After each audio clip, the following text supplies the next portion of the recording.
Buenas tardes, soy José Rodríguez Torres y les presento mi trabajo de fin de máster, Revisión crítica de la dieta española, principales aspectos cualitativos. Actualmente, más de la mitad de la población en España padece sobrepeso y uno de cada tres ciudadanos tiene algún tipo de trastorno relacionado con el metabolismo de la glucosa, fundamentalmente diabetes tipo 2. Estas escalofriantes cifras nos llevan a la principal hipótesis de este trabajo, y es que la dieta española es una dieta no especialmente saludable, que debe de afrontar importantes cambios para poner freno a estas preocupantes cifras de trastornos relacionados con la alimentación. El español medio obtiene el 40% de sus calorías de las grasas y otros montantes similares obtenidos de los carbohidratos, siendo los principales alimentos el pan, las carnes y el aceite de oliva. De acuerdo con las recomendaciones dietéticas actuales, esta sería una dieta con un perfil calórico desequilibrado, por cuanto que los hidratos de carbono no aportan la mitad de las calorías y las grasas aportan más de un tercio.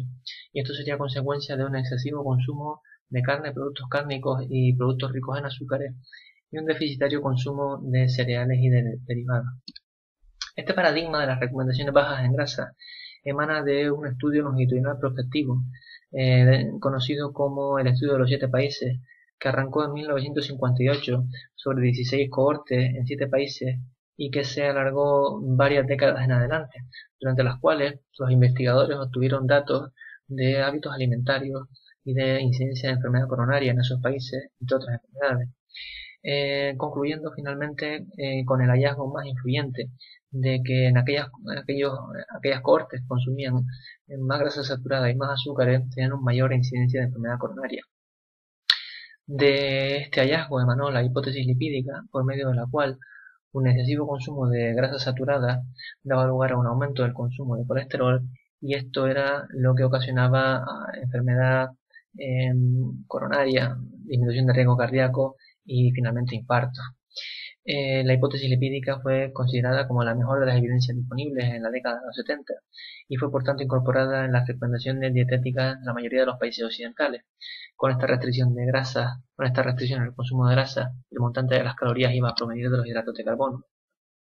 Sin embargo, en los últimos años, numerosos y nuevos hallazgos en el campo de la epidemiología nutricional ha hecho que los investigadores se cuestionen, se replanteen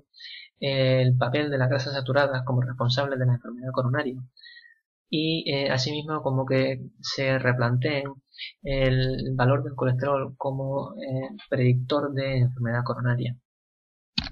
En este sentido, diversos grupos de investigación están utilizando parámetros de calidad de grasas y carbohidratos, parámetros cualitativos, que considerados en su conjunto, ya que un único parámetro no nos va a dar nunca toda la información que necesitamos, considerados en su conjunto nos van a permitir hacer valoraciones dietéticas más útiles, más completas y más adecuadas al estado actual de la ciencia. Son precisamente estos parámetros los que este trabajo ha calculado para la población en general y los que les presento a continuación.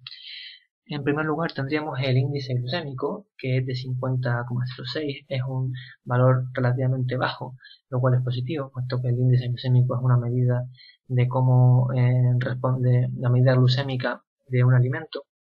La respuesta glucémica de un alimento se trata de un buen indicador, aunque tiene ciertas limitaciones, ya que por ejemplo el índice glucémico no contempla si un alimento tiene una mayor o menor cantidad de fructosa o su carácter saciante, de tal forma que un alimento con un mayor índice glucémico que otro no es necesariamente un alimento peor ni menos saludable. En cuanto a la epidemiología, en 2010 un estudio sobre un seguimiento de una cohorte danesa durante 10 años encontró beneficios de sustituir grasas saturadas por carbohidratos de bajo índice glucémico en términos de riesgo de infarto de miocardio, pero en cambio esa misma sustitución de grasas saturadas por carbohidratos de alto índice glucémico daba lugar a un mayor riesgo de infarto. En 2014, un estudio de intervención de 5 semanas probando dietas con diferentes índices glucémicos no encontró diferencia en biomarcadores de resistencia a la insulina, hipertensión o dislipemia, lo cual nos lleva un poco al argumento anterior de que el índice glucémico es un índice útil, pero tiene ciertas limitaciones y por sí solo no nos va a dar toda la información que necesitamos. En cuanto al ratio cereales integrales y cereales totales, es de 0,06, es bajo, es negativo, y esto tiene que ver con el hecho de que en Occidente la mayoría de los carbohidratos que se consumen son cereales refinados, que son aquellos que han sido desprovistos de su germen y de su salvado, y por tanto de gran parte de su valor nutritivo, en forma de proteínas y grasas, dando lugar a un alimento más concentrado en almidón, de color más blanco, que tiene una mayor estabilidad y una mayor vida útil, pero como digo, un menor valor nutritivo. Los carbohidratos complejos han sido tradicionalmente considerados como alternativas saludables a las grasas saturadas, pero en los últimos tiempos se ha visto que no existen beneficios en términos de alteraciones del ratio colesterol total HDL, que es actualmente considerado el mejor predictor de riesgo cardiovascular. Como digo, no existen beneficios de sustituir grasas saturadas por carbohidratos refinados, y a su vez un exceso de consumo de carbohidratos refinados da lugar también a un aumento de los triglicéridos y un aumento de un subtipo de colesterol LDL pequeño y denso con un mayor potencial aterogénico que otros subtipos como son el subtipo globoso. Hablando de harina refinada hay que hablar del pan, porque la mayoría del pan que se consume en España es pan blanco elaborado con harina refinada. El pan tradicionalmente ha sido un alimento básico de la dieta mediterránea tradicional. En Creta en los años 60 junto con el aceite de oliva aportaba el 60% de las calorías, pero actualmente el pan blanco no puede ser considerado un alimento de la dieta mediterránea. Y como prueba de ello, el estudio Predimed, que precisamente es un estudio que prueba dieta de estilo mediterráneo con dietas hipocalóricas, incluye el pan no en la dieta mediterránea, sino en su dieta baja en grasa. Y de hecho, en el nuevo proyecto Predimed Plus, el consumo de pan está claramente restringido. Diversos estudios en esta línea, analizando consumo de pan y obesidad, han encontrado que efectivamente un mayor consumo de pan blanco conlleva un mayor riesgo de sobrepeso y de adiposidad. Las alternativas integrales actuales, los estudios epidemiológicos las caracterizan como más saludables, pero existe un problema en la falta de regulación sobre el término integral, de tal forma que podemos encontrarnos como integral un alimento elaborado con harina refinada al que luego se le ha añadido salvado, o bien un alimento elaborado con harina integral al que luego se le ha añadido ingredientes indeseables como azúcares, con lo cual el que esté etiquetado como integral no lo convierte en un alimento automáticamente saludable. En cuanto al consumo de fibra es relativamente bajo, aunque faltaría saber qué cantidad de ese 12,7 gramos diarios es insoluble y soluble. La fibra insoluble está básicamente en el salvado de cereales, mientras que la soluble está en frutas, verduras y legumbres. Tradicionalmente a la primera se le han atribuido beneficios en cuanto a la mejora de los síntomas del estreñimiento, y a la segunda se le atribuyen beneficios en la mejora de la glucemia y de los niveles de colesterol. Sin embargo, la evidencia que sostiene estos beneficios no es demasiado sólida, y en los últimos años una revisión de estudios controlados aleatorizados sí que ha encontrado beneficios relacionados con el consumo de fibra soluble, pero no tanto con el consumo de fibra insoluble. El siguiente de los parámetros es el ratio carbohidratos líquidos carbohidratos totales, que hace referencia al contenido básicamente de fructosa. El consumo de bebidas no alcohólicas se ha multiplicado por 10 en los últimos años, las últimas décadas, y actualmente se consumen unos 48 gramos diarios de azúcares añadidos. Esto sería el azúcar total menos el presente naturalmente en la leche, las frutas y las verduras. Las bebidas azucaradas y otras son las que aportan el mayor contenido de azúcar, junto con los azúcares y dulces y los yogures y leche fermentada. La ubicuidad de los productos con azúcar es un fenómeno relativamente nuevo, puesto que tradicionalmente el azúcar de forma natural solo está en frutas y en miel, pero actualmente es un ingrediente que está en prácticamente todos los alimentos y su consumo crece en paralelo con la obesidad. Y esto ha hecho que la fructosa ha convertido a la fructosa en un objetivo epidemiológico, ya que la fructosa aumenta la palatabilidad e inhibe la saciedad, promoviendo el exceso de calorías. Además, su consumo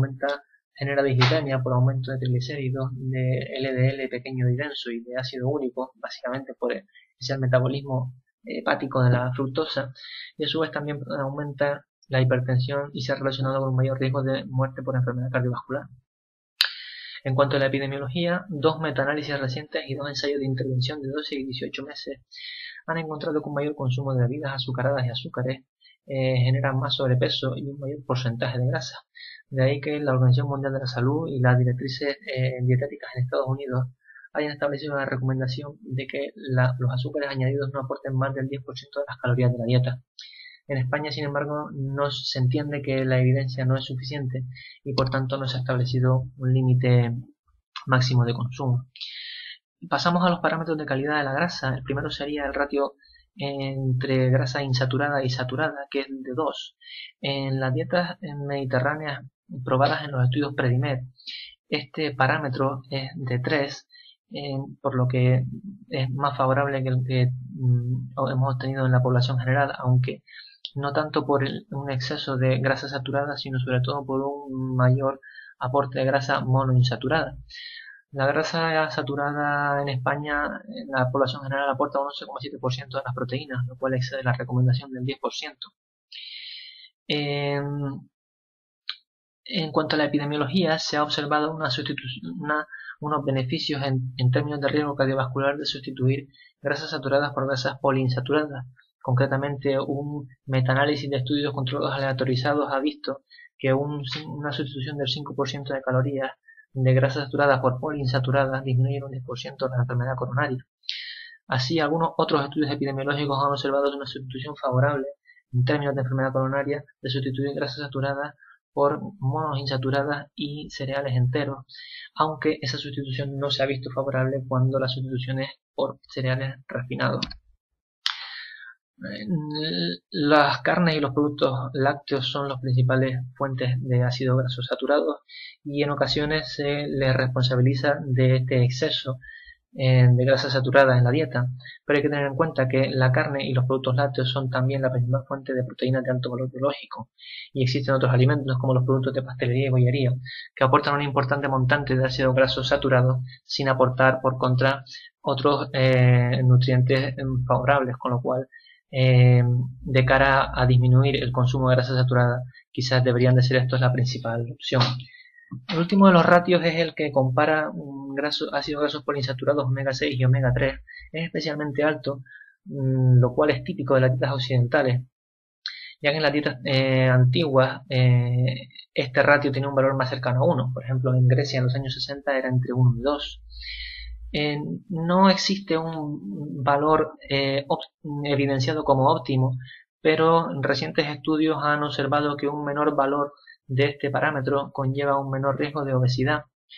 La principal fuente del ácido graso omega 3 es el pescado, aunque vemos que la carne aporta igualmente una importante cantidad. Sobre todo aportaría más si estas carnes fueran procedentes de animales originarias de animales cebados con pasto, ya que el precursor de los ácidos grasos poliinsaturados omega 3, EPA y DHA es el ácido alfa-linolénico que se encuentra en las hojas verdes. Y así los productos ganaderos de estos animales tienen menos grasa total y tienen un mayor contenido de ácidos grasos omega 3. Como conclusiones, si tuviéramos que usar dos calificativos para la dieta española, diríamos que es una dieta refinada y dulce, con abundantes alimentos ricos en azúcares, harinas refinadas y grasas saturadas, que tienen un escaso valor nutritivo puesto que no aportan más que eso, no aportan ni proteínas ni grasa, y que a su vez su consumo se ha relacionado con la obesidad, con aumento de peso y con dislipemia, como hemos comentado anteriormente. Por tanto, debiera desincentivarse el consumo de productos altamente procesados, compuestos de almidón y azúcares. Conseguiríamos reducir la grasa saturada, los carbohidratos refinados y los azúcares, y también conseguiríamos reducir la sal, puesto que la principal fuente de sal en la dieta española es el pan. Debería de fomentarse, por contra, el consumo de alimentos enteros y escasamente procesados, tales como los que indicamos aquí a continuación: cereales enteros, productos de origen animal, frutas, verduras, tubérculos, y beber únicamente agua y no refrescos ni zumos. Y habría que establecer una definición clara de lo que es un alimento integral, fomentar formas de producción más artesanales para tener una buena oferta de cereales integrales y de productos ganaderos procedentes de animales de pasto. Y finalmente sería también útil sustituir la medición del colesterol por el ratio colesterol total HDL, puesto que este se ha visto que es el indicador, el predictor de riesgo cardiovascular más eficaz. Esto es todo por mi parte, espero que hayan disfrutado, un fuerte abrazo y que pasen feliz verano. Hasta luego.